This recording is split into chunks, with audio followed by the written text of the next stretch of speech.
Lifting has changed my life. I was a skinny ass kid, 147 pounds, sopping wet, and I looked like Skeletor. I didn't like how skinny I was, and there's a story that my freshman year of college, the first week, I went out and drank a bit. We were walking back to campus, me and the other freshmen. There was a girl there, and I think I was trying to flirt with her. I was terrible at flirting, whatever. But I think I said, "Hey, we should exchange shirts." And I guess I exchanged the shirt. So I took my shirt off, and I'll never forget what she told me. She told me, I thought you'd be more jacked. Damn. That shit hurt. Not gonna lie. That was 13 years ago. And now, 13 years later, I like the way I look, and it's definitely changed my life in so many ways.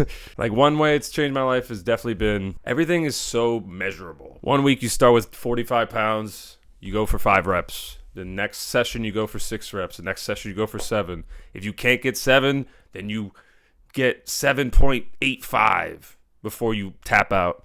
And when you see the progress, that's addicting to me. And that's essentially what I need to get any habit going. If I don't see measurable progress personally, it's really hard for me to like stick to a habit. I really think lifting is one of the best things for that, because you could just always get better at something. Like, I remember 7 years into my lifting journey, I just started doing more bodybuilding focused things, like 12 plus reps, more than 12 reps on a set. I used to always be the powerlifter type, and this is why I kind of regret doing that in the beginning, because you kind of just get big ass legs and not a great upper body. So the first 3 years or so, I looked lean, but I had a bird chest out the ass, and I did not like the look of it personally. So it took me a while to actually go away from that. I think it was 5 or 6 years in. My main gateway into getting into bodybuilding training was Renaissance periodization. Shout out Mike Isertel. That guy's was a genius. Now he's kind of weird. The whole focusing on the stretch and not worrying about the weight and just messing up the muscle and not really stressing too much about the reps, that was paramount. I got better gains in my 10th year than my years 5 through 9, simply because I was training harder and smarter. I'm doing less sets, because I used to be doing 8 sets of 3 and shit like that, which is good for strength, sure, but that shit is mentally exhausting. Not a fan. The main thing I wanted to get through was being confidence. Of course, everybody knows the confidence one, but when you grow up as a skinny ass kid, I always thought that I was told, you're a good-looking guy, you have green eyes, you have nice hair, you have nice skin, you should be able to get mad ladies. And I thought so too. It turns out you kind of need to squash this little thing called fucking anxiety. I remember when I was 15, my brother was complained to me about anxiety, and I'm like, what the fuck is anxiety? What is this anxiety you're talking about? This is magic mumbo jumbo crap. Lo and behold, when I turned 17 and actually tried to start talking to people, I'm like, oh, this is what you're talking about. This is scary. I feel like I don't have worth, and I am not allowed to talk to these people because I'm boring and I'm gonna be wasting their time. Fitness has helped because I'm more confirmed that I am a good looking dude, and I've put in work into to become how I look and all that.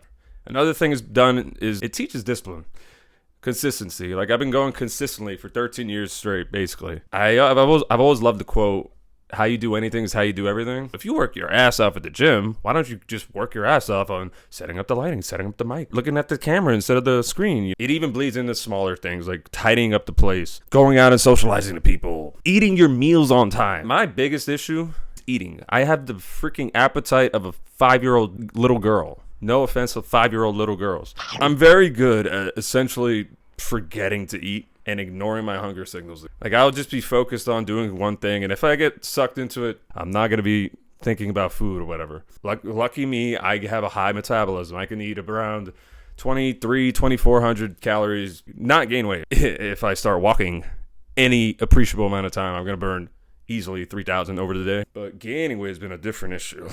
When I got to the gym and I realized, oh, you have to eat. If you don't eat, you're really just gonna hurt yourself and feel like shit and drained. It's not fun. You're not gonna have a good time. Even to this day, I have problems eating on time. I gotta schedule meals at 11:30, at 7:30, at 3:30. Eat something. I have an alarm for that, and that's my new protocol. Hopefully, it starts working. But I've always had that issue.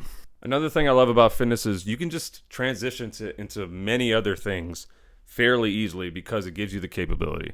Like, I started out powerlifting, and then I went into bodybuilding, and then I got bored of that, and I'm like, oh, I think it'd be cool to do handstands. Why don't I try to do handstand push-ups? So then I started to do that, and I just incorporated that consistently before my gym routine because that was a constant in my life. It was very easy to just do that 3-4 times a week. Doing those skills, it was fun. It was fun for me.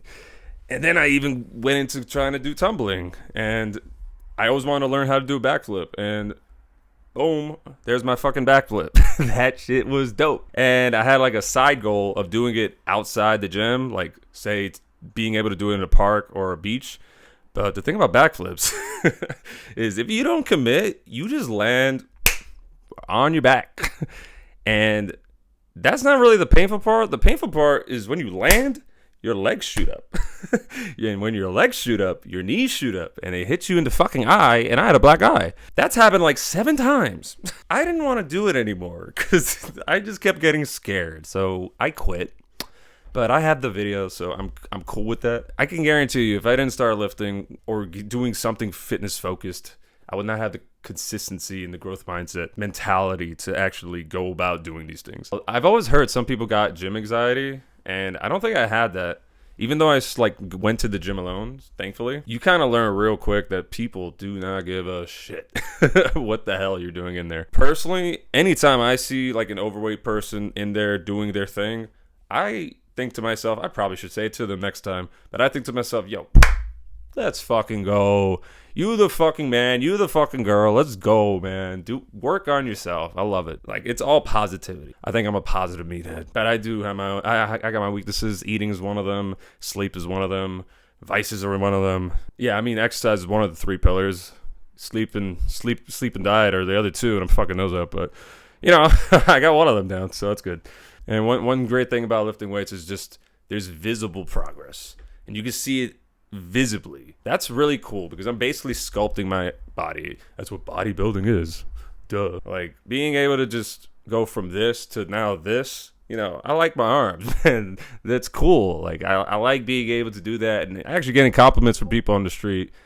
More like 98% are guys, actually. I don't think I got any more. If you stuck around, thanks for watching the video. Here's the next video right here, and please like and subscribe, and have a good one.